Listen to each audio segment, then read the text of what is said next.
मेरा नाम सोनू शर्मा है और आप सबका स्वागत फिर से। मैं इस बिजनेस में करीब 14 बरस से हूं।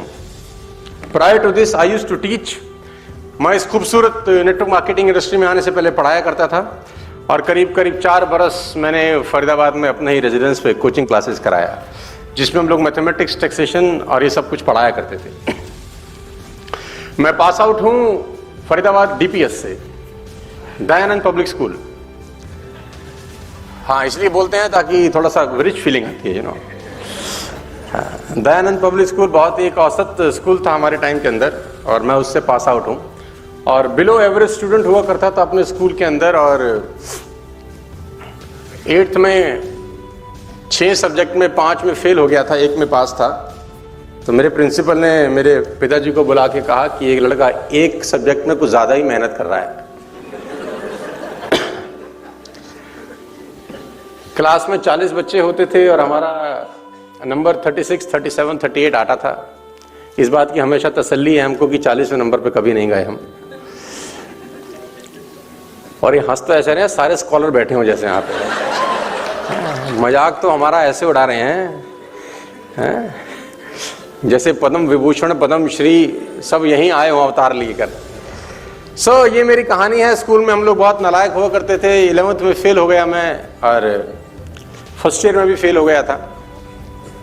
ये कहानी बतानी बहुत ज़रूरी है क्योंकि इस कहानी से इस ट्रेनिंग का शुभारंभ किया जाएगा। और ये कहानी बताने के पीछे मोटिव बड़ा सिंपल सा है कि हमारे ऐसा नालायक आदमी अगर वहाँ से उठ के यहाँ आ सकता है तो ये संभावना किसी के लिए भी सक्षम है।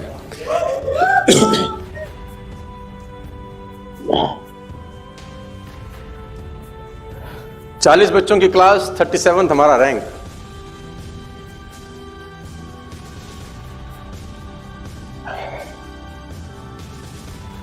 मिडिल क्लास फैमिली की कहानी।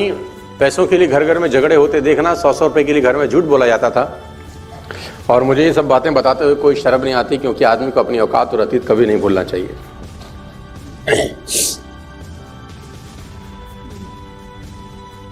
मैं अपने 2 दोस्तों के बारे में ज़रूर बताना चाहता हूँ यहाँ पे, जिनसे मुझे बड़ी प्रेरणा मिली अपने ज़िंदगी में, अपने जीवन काल के अंदर। एक लड़के का नाम था राजेश शुक्ला और वो लड़का मेरे साथ 12 के 12 साल दयानंद स्कूल में पढ़ता रहा और वो 12 के 12 साल फर्स्ट आया। आपको जान के बहुत हैरानी होगी, बहुत कम ऐसा होता है कि एक ही बच्चा हमेशा टॉप पे रहे, क्योंकि ये तो सफलता में कभी आप ऊपर जाते हैं, कभी आप नीचे जाते हैं, तो वो पेंडुलम चलता रहता है इधर उधर इधर उधर।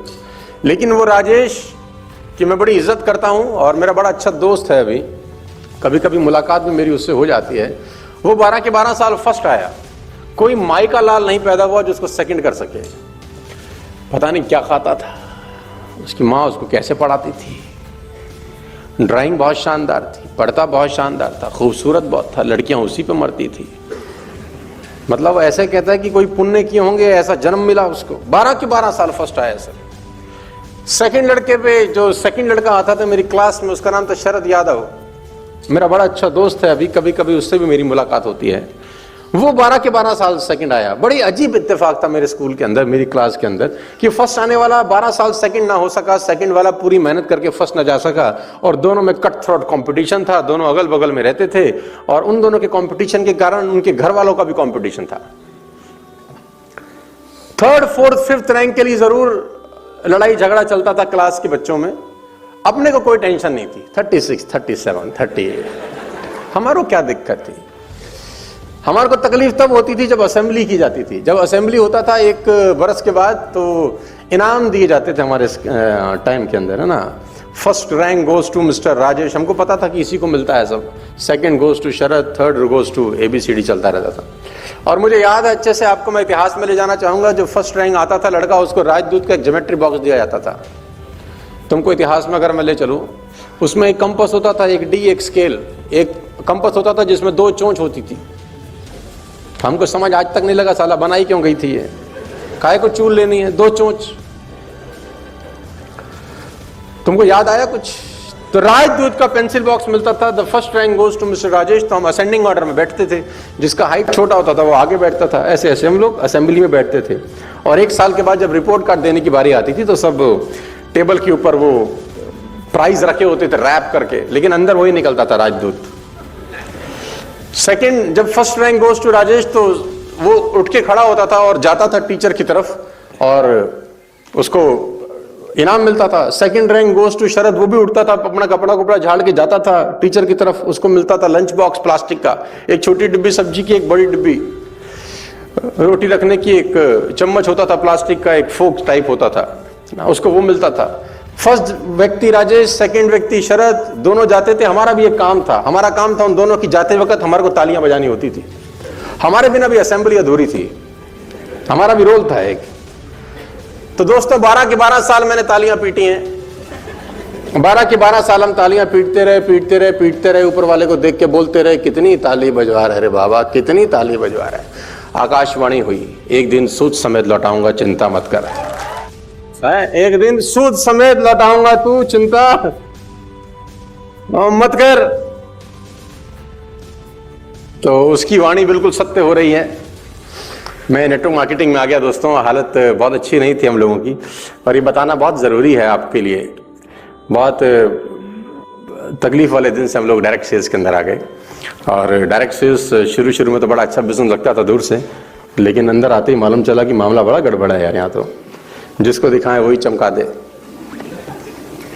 ये जो हंस रहे हैं ये अभी पिट के आए हैं आप आजकल में, शायद अब इन गाल पे लाली भी है थोड़ी थोड़ी, तो ऐसा होता है कि नहीं होता ना। तो खूब चमकाया गया हमारे को, और मुझे याद है अच्छे से कि 5-6 पेटेंटी डायलॉग थे लोगों के पास जो लोग हमको बोलते थे, और उसमें से एक प्रमुख था, एक डायलॉग प्रमुख था कि जब हम किसी को बिजनेस दिखाने जाते थे तो एक डायलॉग बोला जाता था, तू करोड़पति बन जा, तेरी गाड़ी में घूम लेंगे।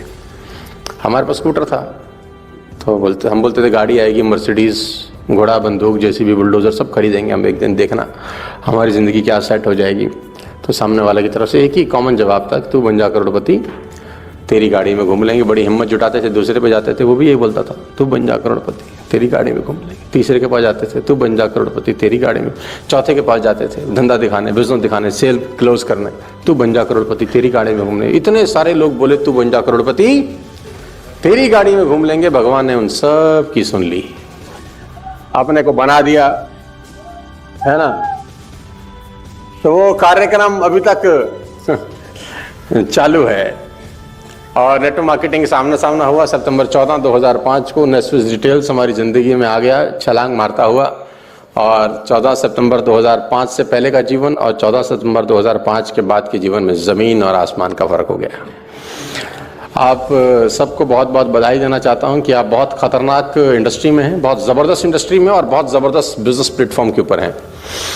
We are working from the last 16-17 years, approximately 18 years if I am not wrong. I am with the company since 2005 September, और इस 14 साल की यात्रा बहुत शानदार रही। इस 14 साल में बहुत कुछ सीखने को मिला। इस 14 साल में सड़कों पे बहुत धक्के खाए, इस 14 साल में बहुत पिटाई हुई। तो उस 14 साल का जो कंसंट्रेट है आज आपको देने का प्रयास करूंगा अगले 3-3.5 घंटे के अंदर। इस 14 साल में जो सीखा है उसका आज घोल बना के कोशिश करेंगे कि आपको पिलाया जा सके। आपके ऊपर है कि आप उसको किस तरीके से एक्सेप्ट करते हैं। कान खोल के ध्यान से आज 3-3.5 घंटा बैठिए, क्योंकि हो सकता है आज 3.5 घंटे के बाद आपका लाइफ में ट्रांसफॉर्मेशन आ जाए। पॉसिबिलिटी है कि आज 3-3.5 घंटे के बाद आपका जिंदगी एक अलग मकाम पे पहुंच जाए। ट्रेनिंग बहुत जरूरी है, और कुछ लोग दिमाग बंद करके ना बैठे, खोल के ही बैठे। यार पैसा पूसा लगा है तुम्हारा, और मेरी जिम्मेदारी है कि मैं आपको वसूल कराऊं जो पैसे आपने दिए हैं, साथ साथ वो टाइम जो आप इन्वेस्ट किए हैं बहुत दूर दूर से आके। और आपके लिए खुशखबरी मेरे पास ये है कि आने वाले समय में बहुत सारे लोग इस प्लेटफॉर्म से, नेटवर्क मार्केटिंग इंडस्ट्री से करोड़पति और अरबपति होने वाले हैं। आने वाले टाइम के अंदर ये इंडस्ट्री बहुत सारे लोगों को बहुत सुपर पपी रिच बनाने वाली है। अरबों खरबों रुपए लोगों के हाथों से इधर उधर जाने वाले हैं, लेकिन मैं चाहता हूं कि वो हाथ आपके हों। अरबों खरबों रुपए लोगों के हाथ से इधर उधर जाएंगे, मैं चाहता हूं वो हाथ आपके हों।